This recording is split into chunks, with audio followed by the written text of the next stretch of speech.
स्वागत है आप सभी लोगों का मेरे चैनल साइंस टेक्नोलॉजी में। मैं अनुपम विपुल आप सभी लोगों का स्वागत करता हूं आज के शो कैमरा ट्यूसडे में। आज हम लोग बात करेंगे सोडियम वेपर प्रोसेस के बारे में, जिसमें क्वार्टरिंग के वीडियो के चलते बहुत अटेंशन है। बेसिकली ये मैजिक ग्रीन स्क्रीन है, तो आइए इसे समझते हैं। तो सबसे पहले समझिए मिस्ट्री क्या है, क्योंकि मिस्ट्री ये बहुत पहले यूज होता था। 1964 में मैरी पॉपिंस में कलर पिक्चर थी, उस टाइम में इसे इस्तेमाल किया गया था। और रहा बात की ये बहुत बड़ी बात थी, क्योंकि मैटिंग करना ब्लैक एंड व्हाइट टाइम से हो रहा है, मतलब 1905 से हो रहा है। लेकिन मैनुअली पेंट करना या मतलब डबल एक्सपोजर करना, मतलब बहुत मेहनत करके हम लोग ट्राई किए हैं। बट प्रॉब्लम था कि प्रॉपर कंपोजिटिंग करना, ये वो भी फिल्म में, कंप्यूटर इजाद नहीं हुआ, डेवलप नहीं हुआ, आपको ये मैनुअली करना पड़ रहा है। ये इतना अच्छा से नहीं हो पाया था, क्योंकि यहाँ जो कर रहे हैं आप देख सकते हैं सारा कपड़ा रंग बिरंगा है, यानी कि कोई भी कलर पे लिमिट नहीं है, ना ही ब्लू पे लिमिट है, ना ही येलो पे लिमिट है, ना ही ग्रीन पे लिमिट है, सब कलर अवेलेबल है। और स्पिल नहीं हो रहा है, जो भी कलर, जैसे मान लिया आप ग्रीन स्क्रीन यूज करते हैं और बहुत बड़ा ग्रीन बनाते हैं तो स्पिल होने लगता है, हर चीज में ग्रीन का कास्ट आ जाता है। ब्लू करते हैं वही दिक्कत होता है। और अल्फा जो बनता है आपका, यानी जो मास्किंग लेयर बनता है, वो इतना लो क्वालिटी होता है। ये आज भी दिक्कत है कि आराम से आप बाल नहीं ठीक से देख पाते, इस तरह का, मतलब थोड़ा डस्ट उस्ट तो छोड़ ही दीजिए। तो ये उस टाइम कैसे कर लिए, और भी बिना कंप्यूटर के। तो वही समझिए कि अभी भी मॉडर्न ग्रीन स्क्रीन में जब ये किया जाता है तो हेयर के लिए स्पेशल टाइम देना पड़ता है, मतलब आराम से। ये ऐसा नहीं कि आप इतना बढ़िया कैमरा शूट कर रहे हैं, एकदम ढंग से कर रहे हैं, इसको कंप्यूटर में डाल कंप्यूटर कर देगा। मैनुअल काम करना पड़ता है और बहुत पलट का फिल्टरिंग करना पड़ता है। तो इतना अच्छा बिना कंप्यूटर के कैसे कर लिए, क्योंकि मैं क्लियर कर देता हूँ, आज के टाइम में भी अगर ढंग से ग्रीन स्क्रीन करना है मैनुअली करना पड़ता है। इसीलिए जैसे कभी कभी सीन चेंज किया जाता है, जैसे थॉर के केस में चेंज किया गया था, रैग्नारॉक में हेला का सीन चेंज किया, बहुत गंदा लग रहा था। और सोचिए बेस्ट ऑफ द बेस्ट लोग काम किए, थोड़ा सा चेंज करना पड़ा, टाइम उतना नहीं मिला, कचरा हो गया। तो ये कैसे कर लिए थे, वही बात है। तो रहा बात की मैं क्लियर करता हूँ, क्वार्टरिंग के वीडियो में बार बार ये बोले, जो मेरे को बहुत अजीब लग रहा है कि ये भूल गए, ये लॉस्ट टेक्नोलॉजी था। ऐसा कभी नहीं था, ये था, बोल रहे 1964 में अगर यूज हुआ, यानी उससे बहुत पहले बनाया गया था। ये कम्बर संभव था, बहुत फचांग लगता था इसको करने में, इसीलिए हर जगह नहीं होता। जैसे कि जब हम लोग का पहला कलर फिल्म आया था, वो 3 फिल्म रोल इस्तेमाल करते थे, एक बार रेड ब्लू ग्रीन करके, तब जाके वो होता था। क्योंकि ब्लैक एंड व्हाइट फिल्म बनने से पहले मतलब ब्लैक मोनोक्रोमेटिक फिल्म का ही इस्तेमाल करके काम कर लेते थे। तो साइड इफेक्ट होता था, 3 फिल्म आपको करना है, और अगर एक भी स्लिप हो गया, आउट ऑफ सिंक चला गया, गया मोशन ब्लर बर्बाद कर देगा, तो बहुत फचांग रहता था। तो ये सिस्टम में भी वही था कि फचांग के चलते सब लोग त्याग दिए इसको। मैरी पॉपिंस 1964 में है, द बर्ड 1963 में। इसमें आप देख सकते हैं कि बर्ड का कंपोजिटिंग कितना अच्छा से हुआ है। जैसे अभी एक सीन आएगा, ये देखिए, ये इस तरह से बर्ड करना आज बैंड बज जाएगी। ये उस टाइम कैसे कर लिए थे, ये वही टेक्नोलॉजी, सोडियम वेपर टेक्नोलॉजी से किए थे। तो ये समझना बहुत जरूरी कि मिस्ट्री है, वो इसलिए है क्योंकि लोग थक गए, इसको फ्रस्ट्रेटिंग बहुत था, इसलिए नहीं कि खो गया था क्रिस्टल, किसी को नहीं पता, वो सब पता नहीं क्यों बोल रहे हैं। तो इसका साइंस क्या है? तो इसका साइंस ये है ना कि आपको कुछ ऐसा चाहिए जो इजी टू आइसोलेट हो। जैसे आपका ये बैकग्राउंड है, आपको करना क्या है, ये बैकग्राउंड गायब कर देना है, ठीक है, यानी कि आप आइसोलेट कर सकें उसको। तो इसको करने के लिए सोडियम वेपर लैंप का इस्तेमाल किया जाता है, यानी इस तरह के लैंप होते हैं जो आप लोग पुराने स्ट्रीट लैंप पे देखते हैं। आजकल सब एलईडी हो गया है, लेकिन पुराने टाइम में आपको ये बहुत दिखता था, अभी भी मैन्युफैक्चर होता है। तो रहा बात कि इसके पीछे क्यों भागते हैं, ये मोनोक्रोमेटिक लाइट बनाता है, यानी कि इसके लाइट में कलर नहीं होता। जैसे इनकैंडेसेंट बल्ब जो होता है वो ग्लो करता है, वो बहुत अच्छा लाइट क्वालिटी देता है, उसका स्पेक्ट्रम जो है बम बम होता है। एलईडी थोड़ा गंदा रहता है, क्योंकि एक्चुअली एलईडी जनरली एक ब्लू एलईडी होता है, वो ग्लो करता है, वो फॉस्फर को रीइग्नाइट करता है, फॉस्फर बाकी सारी चीज भरता है, तो आपको एक ब्लू पिक मिलेगा और फिर बाकी हल्का फुल्का मिलेगा। ये एकदम उसका उल्टा, ये ऑलमोस्ट लेजर लाइट जैसा रहता है, सिर्फ एक मतलब समझिए स्पेक्ट्रम है। प्योर वेवलेंथ रहता है इसका 590 नैनोमीटर के आसपास में, बहुत प्रिसाइज रहता है। मतलब इसका कि अगर स्पेक्ट्रम का बैंडविड्थ देखेंगे, वो ऐसे बहुत शार्प, मतलब बहुत हाई प्योरिटी देता है ये। और इसका इस्तेमाल करके आप डाइक्रोटिक बीम स्प्लिटर, यानी कि इस तरह की टेक्नोलॉजी का इस्तेमाल करके आप आराम से ऐसा कर सकते हैं, एक चैनल में पूरा कलर जा रहा है, रेड ब्लू ग्रीन जा रहा है, कोई दिक्कत नहीं है, और बस एक स्लाइस मिसिंग है। वो कौन सा स्लाइस है, जो इससे निकल रहा है, वो स्लाइस आप दूसरे जगह पे प्रोजेक्ट कर सकते हैं। जैसे देखिए, आपका इनपुट आ रहा था, आपने एक जगह पे रिजेक्ट कर दिया, दूसरी जगह को पास होने दिया, तो कलर डेटा आपका निकल गया। और मतलब ये इसका 590 नैनोमीटर रिजेक्ट हो रहा है। और ये मैं क्लियर कर रहा हूँ, 590 ऐसा नहीं कि उससे नीचे सारा रिजेक्ट हो रहा है, उससे ऊपर वो बैंड बस रिजेक्ट हो रहा है। ये क्लियर समझना बहुत जरूरी है, एक बहुत नैरो बैंड, इसीलिए कोई भी कलर पे लिमिट नहीं था। क्योंकि आप इतना नैरो बैंड अगर हटा भी देते हो, हमारा दिमाग उतना पकड़ नहीं पाएगा कि वो कलर हट गया है। तो समझना बहुत ज़रूरी है कि इसीलिए वो नैरो बैंड था और इसीलिए इसके पीछे भागते थे क्योंकि यही है उतना प्योर लाइट सोर्स। लेज़र आता है लेकिन लेज़र बहुत महँगा होता है और ये आप बात कर रहे हो 1960s की, तो इसी के पीछे लोग इस्तेमाल करते थे और ऐसा बनाया जाता था जो रिफ्लेक्ट कर सके आपका 589 नैनोमीटर के आसपास बनी और ये डायक्रोटिक फ़िल्टर जो है वो बनाना रहता था। आपको 2 रिकॉर्डिंग करनी होती थी, एक से काम नहीं चलेगा। मतलब ऐसा नहीं कि ये रिकॉर्डिंग हो रहा है, रिकॉर्डिंग आपका पूरा कलर हो रहा है और एक मास्क लेयर रेंडर हो रहा है दूसरे नेगेटिव पे वो या पॉजिटिव पे। वो मास्क जो है वो आपका मास्क लेयर है, वही के चलते आपके पास 2 सिंक कैमरा चल रहा है, 2 फिल्म रिकॉर्ड हो रहा है, एक फिल्म में आपका परफेक्ट मास्क है और वो मास्क में आप स्मोक डाल सकते हो, डस्ट डाल सकते हो, हेयर डाल सकते हो, कोई फर्क नहीं पड़ने वाला क्योंकि फिजिक्स लेवल पे आप उसे फिल्टर कर दे रहे हो। फिजिक्स लेवल पे यानी कि ये डायक्रोटिक मतलब आपका लाइट में एक फिल्टर है और लाइट का एक सोर्स है और बोलेंगे ये कलर थोड़ा सा लाल लग रहा है, ये बात है कि कैमरा जिस खींचा गया वो ठीक से कैप्चर नहीं कर पाया, वो सोडियम इस कलर का नहीं था और यही इसका मेन फायदा होता है कि वो कलर कोई चीज़ पे असर नहीं डालता है, वो बैकग्राउंड में अपना आराम से चमक रहा है, आराम से आपका फिल्म में आ रहा है, फिल्म में फिल्टर जो है उसको बता भैया तुम इस फिल्टर पे चले जाओ, दूसरा दूसरे फिल्टर पे जाओ, परफेक्ट मास्किंग पर फ्रेम, मैनुअली जाके करना नहीं। हाँ, अगर आपको कुछ गड़बड़ हो गया, कोई फ्रेम गंदा आ गया तो बात अलग है, लेकिन जनरली कुछ नहीं है। साइंस यही है कि आपको कुछ ऐसा चाहिए जो आसानी से आइसोलेट हो सके, उसके लिए हम लोग sodium low pressure vapour lamp इस्तेमाल करते हैं। क्यों? क्योंकि बहुत लेजर लाइट जैसा परफॉर्मेंस रखता है, यानी कि प्योर मोनोक्रोमेटिक लाइट देता है, इसीलिए इसके नीचे कभी खड़ा होकर फोटो खींचे बहुत गंदा फोटो आता है क्योंकि बोल रहे हैं हम लोग फुल स्पेक्ट्रम लाइट चाहते हैं, ये एकदम मोनोक्रोमेटिक बहुत भद्दा दिखता है। और उसको अलग करने के लिए आपको 2 सिस्टम चाहिए होता है, डायक्रोटिक बीम स्प्लिटर, ये आप खरीद सकते हैं, अलग अलग वेवलेंथ के लिए भी खरीद सकते हैं, लेजर इंडस्ट्री में इसका बहुत रिसर्च यूज होता है, ये कर सकते हैं। और ये ऐसा बनाया जाता था जो एग्जैक्टली जो इससे लाइट निकल रहा है उसी को रिफ्लेक्ट करे, तो उसका एक छोटा सा बैंड को रिफ्लेक्ट कर देता था, वो आपका दूसरा मतलब नेगेटिव को एक्सपोज करता था जिसमें आपका मास्क लेयर बनता था, बाकी में कलर चला जाता था। को अब फिर वो 2 मास्क लेयर है, अब आपको उसके पीछे जो एक्सपोज करना है, जो पेंटिंग करनी है आप करते रहो। परफेक्ट होता था मैनुअल प्रोसेस पे। तो साइंस यही है, आपको वही समझिए, डायक्रोटिक बीम स्प्लिटर और बैकग्राउंड में मोनोक्रोमेटिक लाइट सोर्स, ये साइंस हुआ।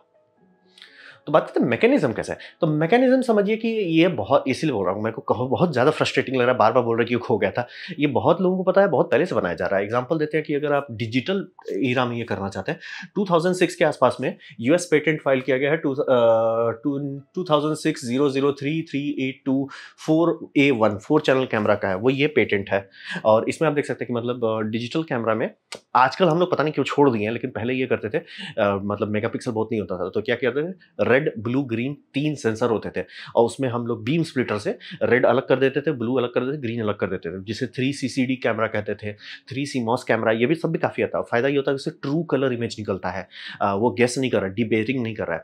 आजकल सिर्फ, अब मैंने तो सुना है सिर्फ वो 8K कैमरा में यूज़ होता है क्योंकि उसमें डिबेरिंग इतना हैवी हो जाता है कि लाइव स्ट्रीम करने के लिए, यानी कि ओलंपिक को लाइव कर रहे हैं तो वो करने के लिए बैंड बच जाती थी, तो इसीलिए डिसाइड किया गया कि वापस ये पुरानी टेक्नोलॉजी पे जाओ 3 सा। तो जिस टाइम ये पेटेंट बनाएंगे उस टाइम कॉमन था कि मतलब आप 3 सेंसर इस्तेमाल करो 3 कलर चैनल के लिए। तो आपका हो गया, यहाँ पे समझिए रेड निकल रहा है, यहाँ पे ब्लू निकल रहा है, यहाँ पे ग्रीन निकल रहा है, आपका ये बीम स्प्लिटर्स है।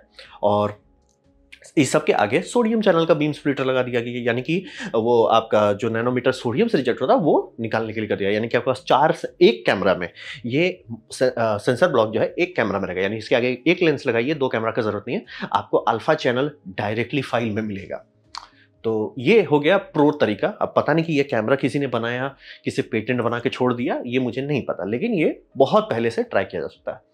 अब रहा बात कि अगर आप आज करना चाहते हैं तो आपके पास 2 ऑप्शन है। सबसे पहला है कि कलर कैमरा के लिए जो कोटिंग में दिखा रहे थे, आप एक कलर कैमरा लीजिए, एक मोनोक्रोम कैमरा लीजिए। बोले मोनोक्रोम कैमरा लेना ज़रूरी है? नहीं, ज़रूरी नहीं, लेकिन वो अच्छा रिजल्ट देगा क्योंकि कलर कैमरा होता नहीं है, black and white digital sensor होता है, उसके ऊपर हम लोग पुचाड़ कर देते हैं बेयर फिल्टर का, वो कलर निकलता है। अगर वो फिल्टर है तो वो मतलब वो लड़ाई करने लगेगा क्योंकि उसको बोल रहे हैं एग्जैक्टली वो फिल्टर के लिए नहीं बनाया, तो वो लड़ाई करेगा, कंफ्यूजिंग रिजल्ट आएगा। उसको अगर आप हटा देते हैं फिजिकली, आपकी सेंसिटिविटी बढ़ जाती है, रेजोल्यूशन इंप्रूव हो जाता है और काम बढ़िया रहेगा। इसीलिए मोनोक्रोमेटिक कैमरा चाहिए। ज़रूरी नहीं है, मैं क्लियर कर दूँ, ऐसा नहीं है कि बिना उसके काम नहीं होगा, लेकिन black and white file versus actual true monochromatic बहुत अच्छा रिजल्ट देगा। तो जनरली आपको दोनों कैमरा चाहिए और सिनेमा कैमरा में अवेलेबल है, मतलब कोई भी ढंग का डिजिटल सिनेमा कैमरा, जैसे आप चाहे तो रेड में जाते हैं तो रेड में ऑलमोस्ट हर कैमरा जो उनका अवेलेबल है उसमें black and white monochromatic edition आपके लिए बनाया जा सकता है। यानी कि कंपनी को फ़ोन कीजिए, बोलिए कि हमको इसका मोनोक्रोमेटिक चाहिए, वो दे देंगे। तो ओह! अभी कोमोडो का ही रिसेंटली उन्होंने ब्लैक एंड व्हाइट रिलीज़ किया अप्रैल में ही। तो समझना बहुत ज़रूरी है कि आप ये लीजिए 2 कैमरा, एक कलर हो गया, एक ब्लैक एंड व्हाइट हो गया। लेकिन सबसे बड़ा दिक्कत ये है कि इसमें सिंक होना चाहिए, यानी कि नेगेटिव के टाइम में वो नेगेटिव एक साथ चलता था। यहाँ पे कैसे करेंगे? तो यहाँ पे आपको जेन लॉक चाहिए, टाइम कोड से काम नहीं चलेगा। टाइम कोड सिर्फ मेटाडेटा चिल्लाता है, तो दोनों का क्लॉक सिंक नहीं होता है। जेन लॉक है, एक मास्टर रहता है, एक स्टूडेंट बन जाता है। स्टूडेंट का क्लॉक अंदर का जो क्लॉक है, जो उसका खुद का ऑसिलेटर, उसे बायपास कर दिया जाता है। बाहर के सिग्नल पे वो चलने लगता है, तो फ़ायदा रहता है कि 2 सिंक कर सकते हैं। तो जैसे यहाँ ज़ी कैम ये लोग इस्तेमाल कर रहे हैं, तो दोनों ज़ी कैम एक टाइम पे कर रहा है, तभी जाके ये काम हो सकता है, नहीं तो मोशन ब्लर आपका बैंड बजा देगा। तो ये कर सकते हैं। अब रहा बात कि आपको बस बैकग्राउंड में चाहिए जिसमें आपका 589 नैनोमीटर, यानी कि वो सोडियम वेपर वाला आप कर सकते हैं, और आपको स्प्लिट रखना होगा, जो एग्जैक्टली आप ग्रीन स्क्रीन में करते हो। आप ऐसा करते हो ना कि ग्रीन स्पिल आपके बॉडी पे ना आए, एग्जैक्टली आपको सोडियम में भी वही करना है। जितना आप सीन अच्छे से सेटअप करेंगे, जो जो चीज़ हम लोग ग्रीन स्क्रीन के लिए करते हैं, वो आप करोगे उतना अच्छा से करोगे। ये बहुत पुराना पिक्चर, मतलब कि इस तरह का इतना ईजी क्लीन मैटिंग पॉसिबल नहीं होता, लेकिन अब पॉसिबल है, आप कर सकते हो इसको। जितना अच्छा आपका सेपरेशन रहेगा कि बैकग्राउंड, इसीलिए बैकग्राउंड सब पिक्चर में बहुत बड़ा-बड़ा बनाते थे, थोड़ा दूर कर देते थे। यहाँ पे लाइटिंग वाइटिंग है, सब चीज़ है, उसको थोड़ा दूर कर दो और बड़ा कर दो, बम-बम हो जाएगा। वो कर देते थे। और रहा बात कि ये बहुत पुराना टेक्नोलॉजी, बहुत सारे पिक्चर में यूज़ हुआ है, विकिपीडिया में लंबा लिस्ट है, और टीवी शोज़ में कभी ट्राई नहीं किया गया, ब्रॉडकास्ट में नहीं किया गया, बोले 2-2 कैमरा चाहिए इसके लिए। और अभी भी नहीं कर सकते, कैमरा भले सस्ता हो गया, लेकिन बात है जो सस्ता कैमरा है उसमें आपको जेन लॉक नहीं मिलेगा, और ये वाला सिस्टम मैंने कहीं देखा नहीं है अभी तक। आपको पता हो कि ये एग्ज़ैक्ट सेंसर ब्लॉक किसी कैमरा में है तो बता दो, लेकिन मैंने कहीं नहीं देखा है। तो वही समझिए कि सारी कंपनी, मैंने नीचे डॉक्यूमेंट्री दिया है 15 साल पुराना, उसमें बंदे डिस्कस कर रहे हैं कि ये टॉपिक था तो अब हम लोग क्यों नहीं यूज़ करते। तो सीधा पता है, हैसल है भाई, हैसल 15 साल पुराना, हिचकॉक का है। तो समझना बहुत ज़रूरी है।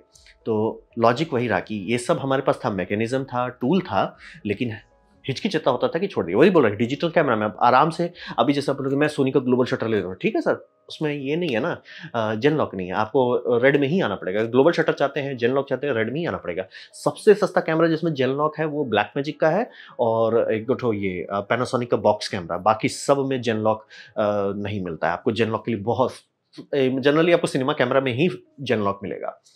तो वही समझिए कि जेन लॉक का कमी के चलते ये टेक्नोलॉजी उतना आसान नहीं है जितना आप सोचते हैं।